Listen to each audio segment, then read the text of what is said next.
नमस्कार दोस्तों, स्वागत है आप सभी लोगों का स्टडी ग्लोव्स पर। क्या पोर्नोग्राफी और डिप्रेशन के अंदर कोई रिलेशन है, या फिर हम लोग यूं ही जो है वो खामखा डरते हैं कि नहीं यार, पोर्नोग्राफी से कोई डिप्रेशन या फिर डिप्रेशन से कभी भी हम लोग पोर्नोग्राफी की तरफ नहीं जाते हैं? क्या ये बात सही है? लेकिन फिर ऐसा क्यों होता है कि जब भी हम लोग पोर्नोग्राफी को देखते हैं उसके बाद में खुद से ये वादा क्यों करते हैं कि अगली बार हम लोग नहीं देखेंगे? फिर ये वादा क्यों किया गया? जब भी आप लोग मान लीजिए कि मास्टरबेट कर रहे हैं, उसके बाद में फिर से ये वादा किया था कि अगली बार नहीं करेंगे। जब ये किसी का कारण है ही नहीं, किसी डिप्रेशन का कारण नहीं है, तो फिर आप बार बार अपने आप से ये वादा करते ही क्यों है? आज हम लोग जानेंगे कि डिप्रेशन और पोर्नोग्राफी के अंदर रिलेशन क्या है और ऐसा कौन सा हार्मोन है जिसके बारे में आज हम लोग चर्चा करेंगे कि वो आपको खुश रहने में बहुत मदद करता है, लेकिन अगर उसकी कमी होती है तो कहीं ना कहीं आप लोगों को वो डिप्रेशन की तरफ लेकर जा सकता है। चलिए बात करते हैं। आज हम लोग इस सेशन के अंदर बहुत अच्छा सेशन होने वाला है और काफी कुछ आज सीखने वाले हैं आप लोग हमारे 75 डेज हार्ड चैलेंज के साथ में जुड़ सकते हैं। देखिए, सोशल रिफॉर्म एक चीज होती है, एक टॉपिक होता है जिसको हम लोग यूपीएससी मेंस के अंदर भी पढ़ते हैं। वहां पर एथिक्स में पेपर 4 के अंदर एक टॉपिक भी आता है एथिक्स का। एथिक्स में एक बात सिखाई जाती है कि आजकल इंसानों को सिंपैथी की जरूरत नहीं है, कि उनको सिंपैथी नहीं चाहिए, एम्पैथी की जरूरत है। आप किसी भी व्यक्ति को अगर परेशानी में देखते हैं तो देखने की आवश्यकता नहीं है, उनकी परेशानियों को दूर करने के लिए कदम उठाने की आवश्यकता है। तो वैसे ही हम लोग सिंपैथी नहीं, एम्पैथी के तौर पर आप लोगों के लिए खड़े हुए हैं। 75 टेक्निक्स आप लोग को बताई जाएंगी कि आप लोग पोर्नोग्राफी से कैसे बाहर निकल सकते हैं, आप लोग के रिजल्ट्स कैसे बेहतर हो सकते हैं। अभी आप लोग क्या फील करते हैं कि आप किसी एग्जाम को देते हैं और रिजल्ट के अंदर देखते हैं कि 2-3 नंबर 5 नंबर से आप लोग फेल हो जाते हैं, आपके अंदर बहुत गुस्सा है, आप बात बात पर जो है वो लो टेम्पर्ड यानी कि शॉर्ट टेम्पर जिसको हम लोग कहते हैं वो फील करते हैं। तो अगर आप लोग पोर्नोग्राफी से बाहर निकलना चाहते हैं तो जरूर इस 75 डेज हार्ड चैलेंज को जरूर ज्वाइन कीजिए। लास्ट के 25 डेज जो कि गोल्डन डेज है, इसको हम लोगों ने कहा है ट्रांसफॉर्मिंग डेज। आप लोग चैलेंज कूपन कोड यूज कीजिएगा, जिसकी मदद से आप लोग डिस्काउंटेड प्राइस के अंदर ये अवेलेबल कर पाएंगे और काफी बेहतरीन टेक्निक जो है आप लोग सीख पाएंगे। शुरुआत करते हैं। सबसे पहले कि ये पोर्नोग्राफी होती क्या है, पहले हम लोग वो सीखेंगे। देखिए, पोर्नोग्राफी बेसिकली एक विजुअल और प्रिंटेड मटेरियल होता है जिसके अंदर सेक्सुअल एक्शंस आप लोग को दिखाए जाते हैं। जैसे बॉडी पार्ट, कोई भी बॉडी पार्ट है, अगर वो नेक्ड है कंडीशन में और अगर आप उससे कहीं ना कहीं अफेक्टेड हो रहे हैं तो वो पोर्नोग्राफी की कैटेगरी के अंदर आता है। बात यह है कि क्या डिप्रेशन होता है पोर्नोग्राफी से, इसके ऊपर हम लोग बात करते हैं। Depression is a common and serious medical illness that negative affects your mental state. जब भी आपको डिप्रेशन होता है तो कहीं ना कहीं ये आपकी मेंटल स्टेट जो है इसको इंपैक्ट करता है।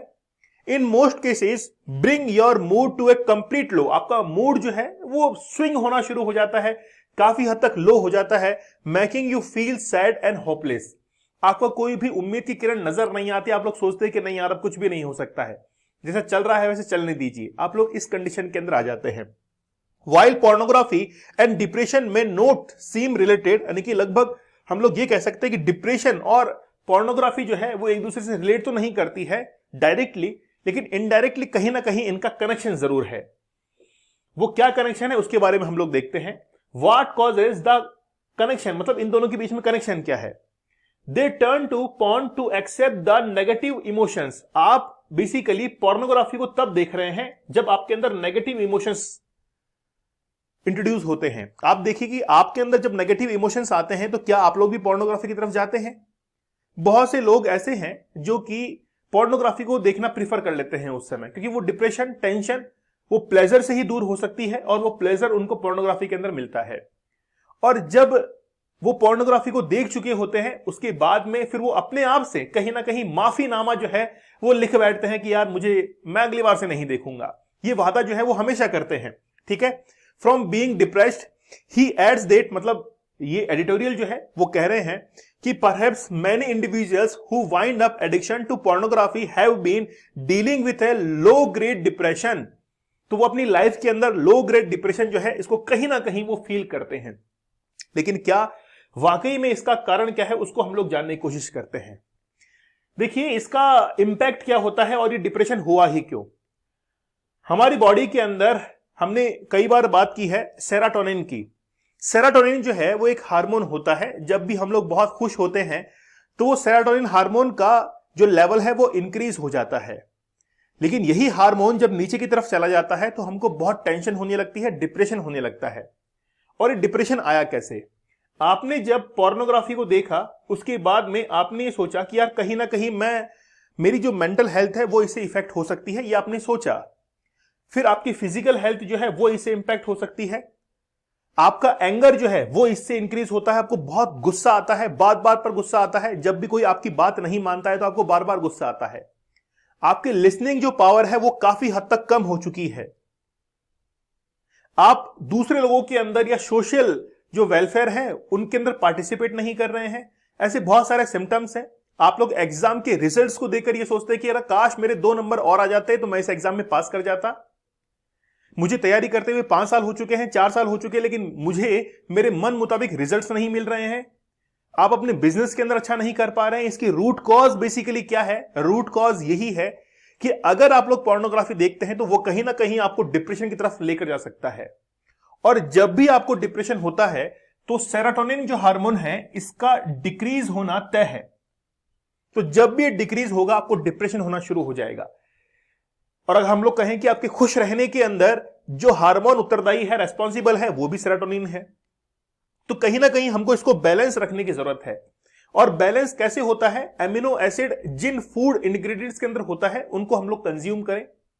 जैसे हम लोग कहते हैं कि जैसे मान लीजिए पनीर वगैरह आप लोग खाते हैं, एमिनो एसिड्स उनके अंदर होते हैं, वो अगर कंज्यूम करेंगे थोड़ा सा आपका सेरोटोनिन जो है। लेकिन केवल यही नहीं है, नेचुरली भी आप लोग जो है विटामिन डी लेते हैं, तो विटामिन डी जो है वो भी आपके इस सेरोटोनिन हार्मोन को बैलेंस रखता है। तो इसका मतलब ये नहीं है कि हम लोग किसी फूड को इंटेक करें तभी हम लोग इसको कंट्रोल कर सकते हैं। विटामिन डी जो है नेचुरली उससे भी हम लोग इसको काफी हद तक कंट्रोल कर सकते हैं। तो बेसिकली बात यह है कि कहीं ना कहीं हमको इस चीज को जो है वो बैलेंस रखना पड़ेगा। और बैलेंस रखने का केवल एक हमारे पास में उपाय है, वो यही है कि आप पोर्नोग्राफी से कहीं ना कहीं बाहर निकलें।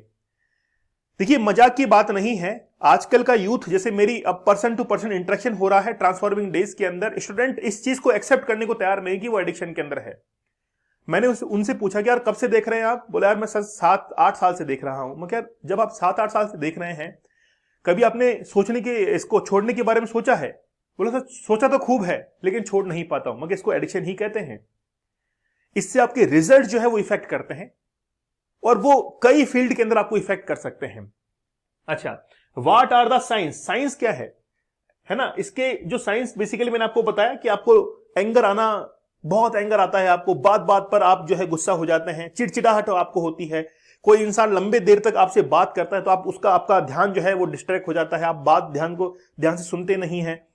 आप अगर कोई बुक पढ़ रहे हैं तो आपका ध्यान बार बार जो है वो किसी और की तरफ जाता है, डिस्ट्रैक्ट होता है। आप मंदिर के अंदर गए हैं, वहां पर आपको पोर्नोग्राफी की इमेजेस घूम रही हैं, ट्रिगर्स होते हैं बार बार में। तो बेसिकली ये कुछ साइंस हैं जिसको आप लोग अगर ध्यान से देखेंगे तो वो पोर्नोग्राफी से ही बाय प्रोडक्ट के तौर पर आप लोगों को मिले हैं। आप अगर दोस्तों के बीच में बैठे हैं और वहां पर बहुत गहराई की बात चल रही है तो आप अपनी बात नहीं रख पाते हैं उन गहराइयों के साथ में, उन डायमेंशंस के साथ में। मेंस में आंसर राइटिंग करना है, हर डायमेंशन के बारे में सोचना पड़ता है और बड़ा डीप सोचना पड़ता है। वो आप तभी सोच पाएंगे जब आपका दिमाग जो है, माइंड, वो कंसंट्रेट होगा, फोकस होगा। लेकिन ऑलरेडी आपके सबकॉन्शियस माइंड के अंदर तो गार्बेज भरा हुआ है, तो वो जिस चीज को आपको सोचना चाहिए था उस सोचने की जगह ही नहीं है वहां पर। तो इसीलिए मैं आप लोगों से कहता हूं कि कहीं ना कहीं आप लोगों को इससे बाहर निकलने की जरूरत है। और बाहर निकलने के लिए आखिरकार ट्रीटमेंट क्या होता है? सबसे बेहतरीन जो ट्रीटमेंट है वो सपोर्ट सिस्टम होता है कि आप ऐसे किसी सपोर्ट सिस्टम को ढूंढिए जो कि आपको इससे बाहर निकाले। जैसे इस प्लेटफॉर्म से, स्टडी ग्लो से जितने भी विद्यार्थी जुड़े हुए हैं उनके लिए हम लोग सपोर्ट सिस्टम का काम कर रहे हैं, पर्सन टू पर्सन इंटरेक्शन कर रहे हैं कि यार कैसे भी करके आपको इससे बाहर निकलना है, क्योंकि आपके करियर का सवाल है ये। और आपको टेक्निक्स बताई जा रही हैं। हमारा ये जो कोर्स है 75 डेज हार्ड चैलेंज का, ये बहुत मिनिमम प्राइस में हम लोगों ने आपको दिया। हम चाहते तो इसको फ्री कर सकते थे, लेकिन हमको कुछ टारगेट चाहिए थे कि यार कम से कम इतने स्टूडेंट्स को तुमको बाहर निकालना ही निकालना है। अगर फ्री ऑफ कॉस्ट रखते तो टारगेट नहीं कर पाते कि यार कौन से स्टूडेंट बाहर निकले, कौन जो है अभी भी देख रहे हैं। और अब देखिए, जैसे कि आप लोग को पता होगा कि गूगल प्ले स्टोर पर जितनी भी एप्स वगैरह हैं उन पर 30% अब जो है वो गूगल चार्ज करेगा। तो ये उनकी सोची समझी साजिश थी कि जब यूजर्स बढ़ जाएंगे मार्केट के अंदर तब हम लोग चार्ज करेंगे। और आज इससे एजुकेशनल इंडस्ट्री जो है वो बड़ी परेशान है। वैसा ही ये पोर्नोग्राफी भी है। ये पोर्नोग्राफी जो है वो डेवलप्ड नेशंस का एक बहुत सोचा समझा एक साजिश है। आगे आने वाले टाइम के अंदर इंडियन यूथ को ये इतना इफेक्ट करेगा कि हम लोग उन चीजों के बारे में सोच नहीं पाएंगे जहां पर डेवलप्ड नेशन सोच रहे हैं या फिर टेक्नोलॉजी के बारे में सोच रहे हैं। और ये बात मैंने कई बार आप लोगों से कही है। इसीलिए मैं कहता हूं कि आपका बिजनेस इफेक्ट हो, आपका एजुकेशन सिस्टम इफेक्ट हो, उससे पहले आप इससे बाहर निकाल जाइए, आप इसको एग्जिट कर दीजिए। उसके अंदर ही आपकी बहुत बड़ी समझदारी होगी। हमारा एक प्रयास है छोटा सा कि आप लोग हमारे इस कोर्स के साथ में जुड़ सकते हैं। चैलेंज कूपन कोड है और बेसिकली 4.6 रुपीज पर डे। आप देखिए 350 रुपीज के अंदर अगर आपको 75 डेज तक कोई व्यक्ति रोजाना के तौर पर, रोजाना जो है लाइव सेशंस के अंदर आपको बता रहा है कि नहीं ये नहीं करना है, ये नहीं करना है, ये नहीं करना है, आप इससे कैसे बाहर निकलेंगे, तो सोचिए यार वो इंसान यहां पर आके खड़ा क्यों हुआ है, इसके पीछे कोई रीजन तो होगा।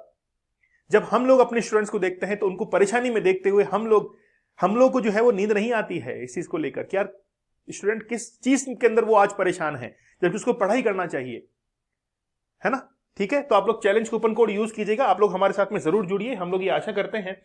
दीपक इंदौर ऑफिशियल टेलीग्राम चैनल है, इससे आप लोग जरूर जुड़ जाइए। पीडीएफ और अदर डिटेल्स आप लोग के लिए अवेलेबल होगी। मेरा संदेश, मेरी इंफॉर्मेशन आप लोगों तक पहुंच चुकी होगी। अगर पहुंच चुकी है तो एक बेहतरीन कमेंट जो है मुझे बता दीजिएगा कि इनिशिएटिव क्या वाकई में आप लोगों के लिए बेनिफिशियल है। मिलते हैं आप लोगों से अगले सेशन में, तब तक के लिए धन्यवाद। Thank you. जय हिंद।